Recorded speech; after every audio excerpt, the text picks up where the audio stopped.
My son looked straight at me across the kitchen table and said something I never imagined hearing from my own child. "You'll be dead soon anyway. Just sign the house over." The words were quiet, got cold, casual, like he was asking me to pass the salt. I was 76 years old, and the house he wanted, it was worth $720,000. A home my late husband and I had spent 42 years building together. But what my son didn't know was that the night before he said those words, a lawyer had already called me with information that would change everything. Good day, dear listeners. My name is Margaret.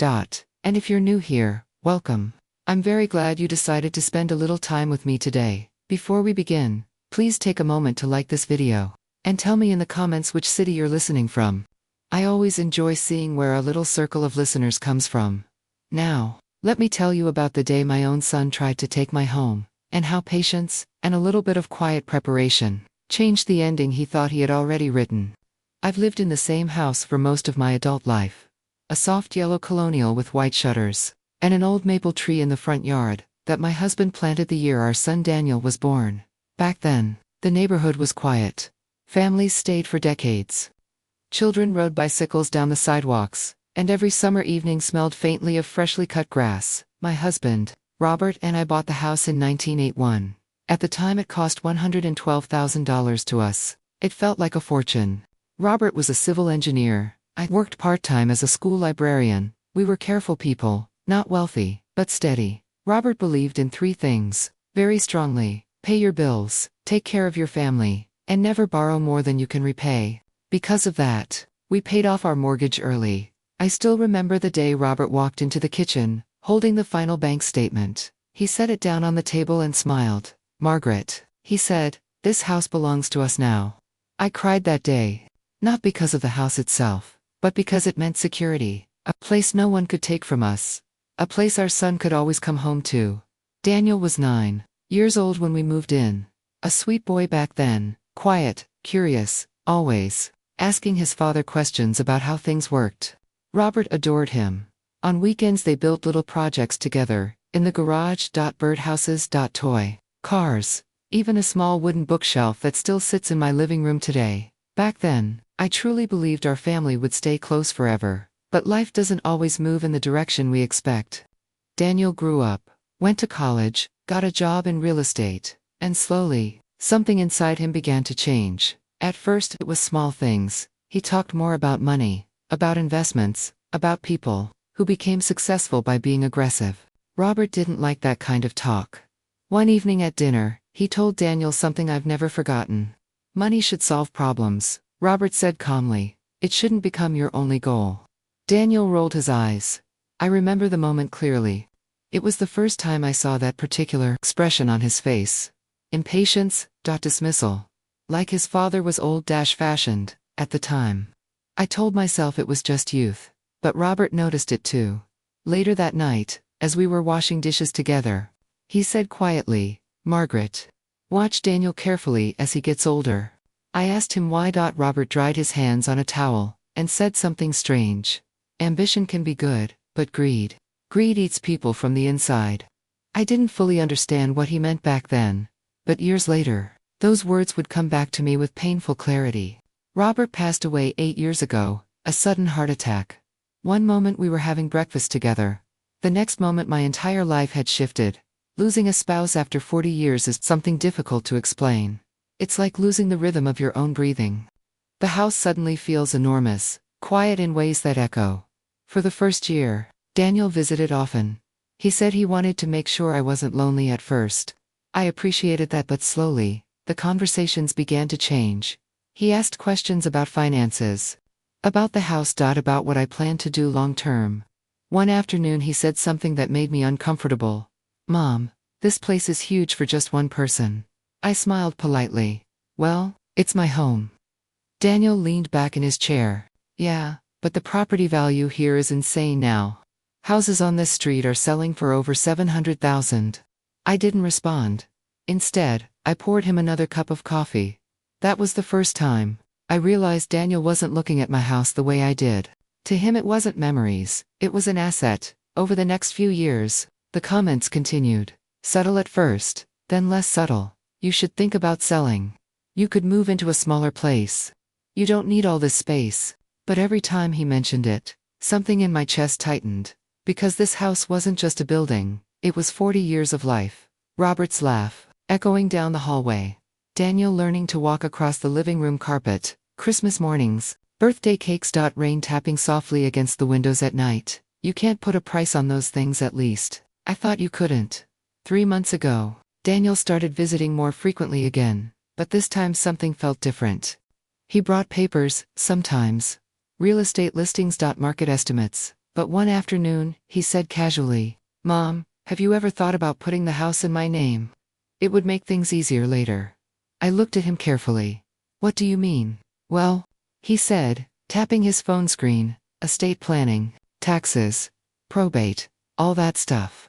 His voice sounded smooth, practiced, like he had rehearsed the explanation. But something inside me felt uneasy. That night, I called an old friend of Robert's, a lawyer named Thomas Reynolds. Thomas had handled our will many years earlier. When I explained Daniel's suggestion, Thomas was quiet for a moment. Then he said something that surprised me. "Margaret, I think you should come see me." His tone wasn't alarmed, but it was serious. I visited his office the next afternoon. We sat across from each other while he pulled out a thick folder. Inside were documents Robert had prepared years ago. Thomas adjusted his glasses and said something that would soon become very important. "Your husband was a very careful man." I smiled. "Yes, he was." Thomas nodded slowly. "And because of that, there are a few things about your house that Daniel probably doesn't know." At the time, I didn't fully understand what he meant. But the very next evening, Daniel came over for dinner. And that was the night he leaned across my kitchen table, looked directly into my eyes, and said the sentence that would change our relationship forever. "You'll be dead soon anyway. Just sign the house over." Here is segment 2, approximately 1,000 plus words of the story. Segment 2. For a moment, after Daniel said those words, "You'll be dead soon anyway. Just sign the house over." The kitchen became completely silent. The refrigerator hummed softly behind him. Outside, a car passed down the street. But inside that room, time felt like it had stopped. I looked at my son. Really looked at him. At the faint lines forming around his eyes. At the impatience in his posture, at the way his fingers tapped lightly on the folder he had brought with him. That folder sat on my kitchen table like a quiet threat. Inside it were papers. Legal papers. Prepared in advance. Daniel must have noticed the way I was staring at him, because he sighed and leaned back in his chair. "Mom," he said, almost irritated, "don't make this dramatic." Dramatic. That word stung more than the insult itself. I folded my hands calmly in my lap. "What exactly are you asking me to sign, Daniel?" He slid the folder across the table toward me. "Just a simple transfer of ownership," he said. "Nothing changes. You still live here. It just puts the house in my name." His tone was casual. Too casual. The way people sound when they're trying very hard to make something seem harmless. I opened the folder slowly. Inside were several documents, typed, stamped, prepared by someone who clearly knew what they were doing. A property transfer agreement, a deed reassignment, and a signature page waiting for my name. My heart beat a little faster, not because I was confused, but because I suddenly understood something important. Daniel hadn't come here hoping I would agree. He had come expecting it. He believed I would simply sign. Just like that, like handing over a grocery receipt. I looked back up at him. "Why now?" I asked softly. He shrugged. "Timing." That was his answer.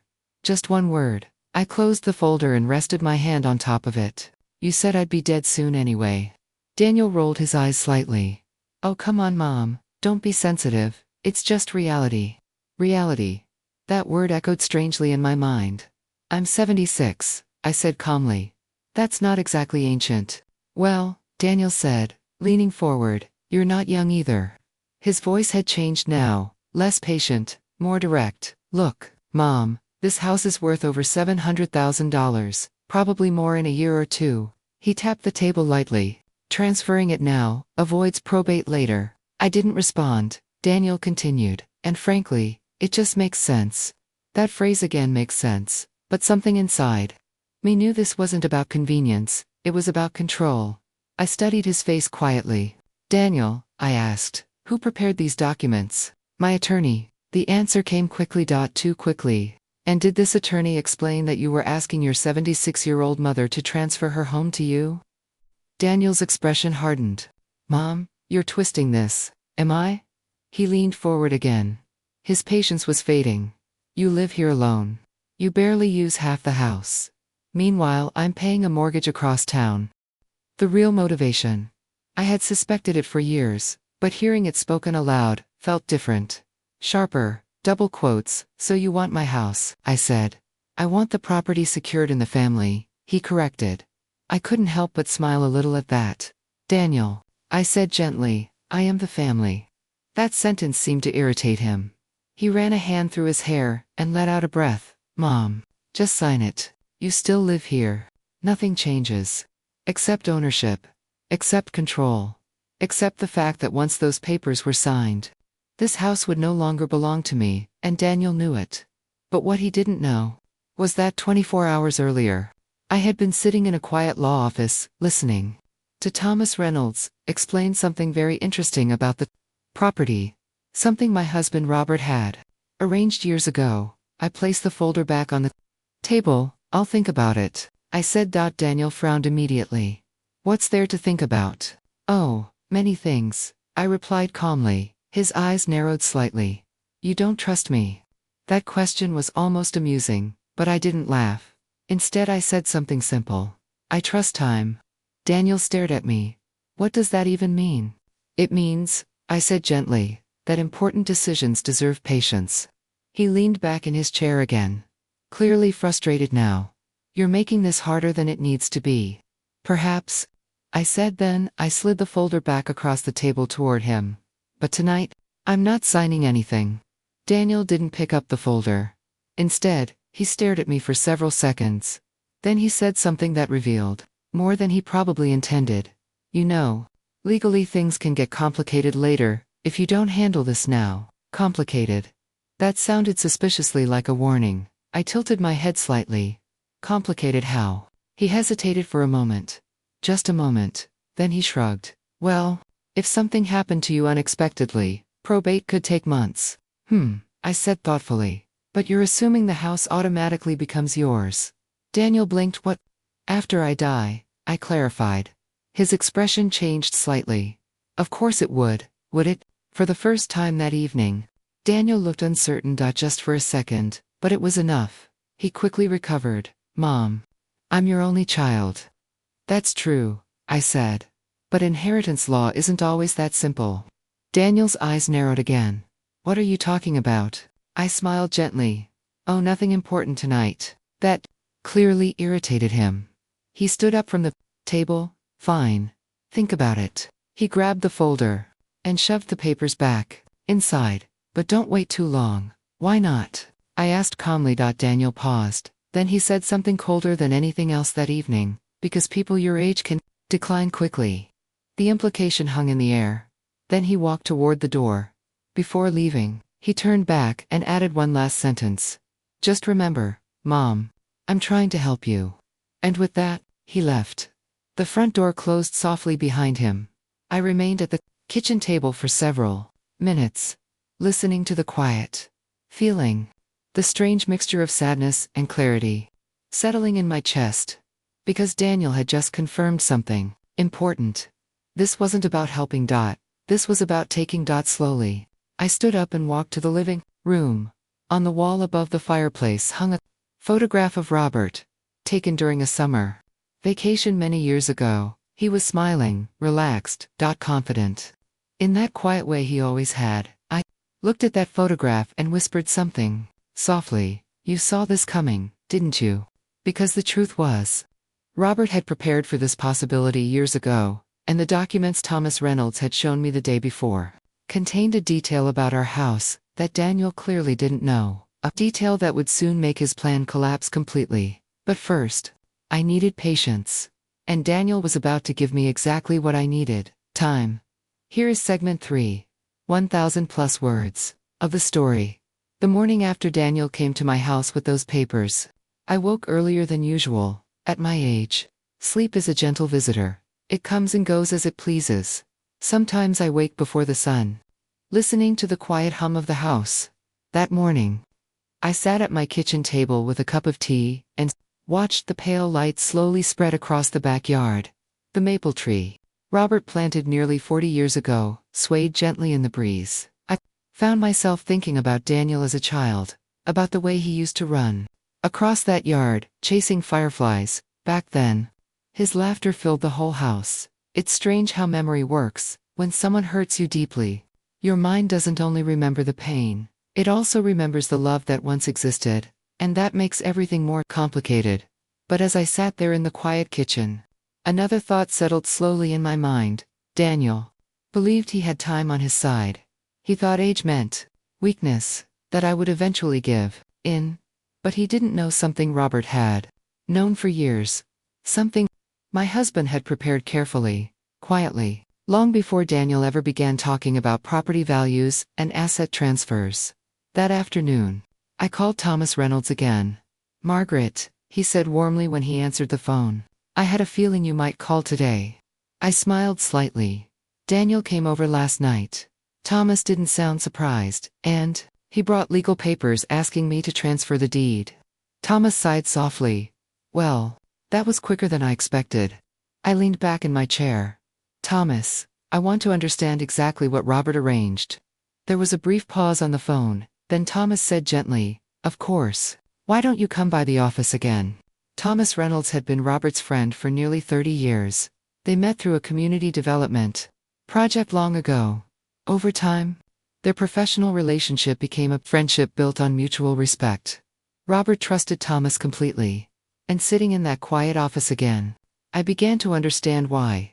Thomas opened the same thick folder he had shown me the day before. Inside were several legal documents, wills, property records, and something else, a trust agreement. Thomas adjusted his glasses and pointed to a page near the center. "Margaret, your husband established something called a protective property trust about 12 years ago." I blinked. "A trust?" "Yes." I felt a small ripple of confusion. "Why didn't Robert tell me?" Thomas smiled gently. "He actually did. Though perhaps not in legal language." He leaned back slightly. "Do you remember Robert ever saying something like, 'This house will always belong to you'?" Suddenly, a memory surfaced. Clear and vivid. It was about 15 years ago. We were sitting on the back porch after dinner. Robert had been unusually thoughtful that evening. At one point, he squeezed my hand and said softly, "No matter what happens to me someday, this house will always protect you." At the time, I thought he meant emotionally, that he was talking about memories. But now I realized, he had meant something very literal. Thomas tapped the document again. "This trust structure means that legally, the property cannot be transferred without several conditions being met." I leaned forward. "What conditions?" Thomas's expression became slightly more serious. "The primary condition is your voluntary consent." "Well," I said quietly, "that seems simple enough." "Yes," Thomas replied, "but there's more." He turned a few pages and showed me another section. "Your husband also included what's called a protective clause." I felt my curiosity deepen. "What does that mean?" Thomas looked directly at me. "It means that if someone attempts to pressure, manipulate, or coerce you into transferring the property." He paused for a moment. "The trust automatically blocks the transfer." I stared at him. "Blocks it?" "Yes. In fact," Thomas continued calmly, "any document signed under those circumstances could be legally invalidated." My heart beat a little faster. "Even if I signed it?" "Even then." Thomas folded his hands together. "Robert was very specific about protecting you." For several seconds I said nothing. I simply sat there, absorbing what he had just told me. Robert had anticipated this. Years ago, long before Daniel started talking about real estate investments, long before Robert's heart attack, my husband had quietly created a legal shield around our home, a shield Daniel didn't even know existed. "Margaret," Thomas said gently, "may I ask you something?" "Of course. Do you believe your son is acting in good faith?" That question hung in the air. Heavy, difficult, because the answer was painful. "No," I said quietly. Thomas nodded slowly. "Then, you may need to prepare for the possibility that he won't give up easily." I already suspected that Daniel had inherited many traits from Robert. Intelligence. Persistence. Determination. But somewhere along the way, those qualities had twisted into something else. Something sharper. Greed has a way of disguising itself as ambition, and Daniel had become very ambitious. Before I left the office, Thomas said one more thing. Margaret, if Daniel continues pressuring you, document everything. Everything. Yes, every conversation, every request, every message. I understood immediately. You're building a legal record. Thomas smiled slightly. Let's just say, I prefer being prepared. Daniel called 2 days later. His voice sounded unusually cheerful. Hey Mom. Hello Daniel. Have you had time to review the documents? I've thought about them, I said, and I'm still thinking. There was a pause. Then he laughed lightly. Mom, it's a simple decision. Simple things deserve careful thought. That irritated him immediately.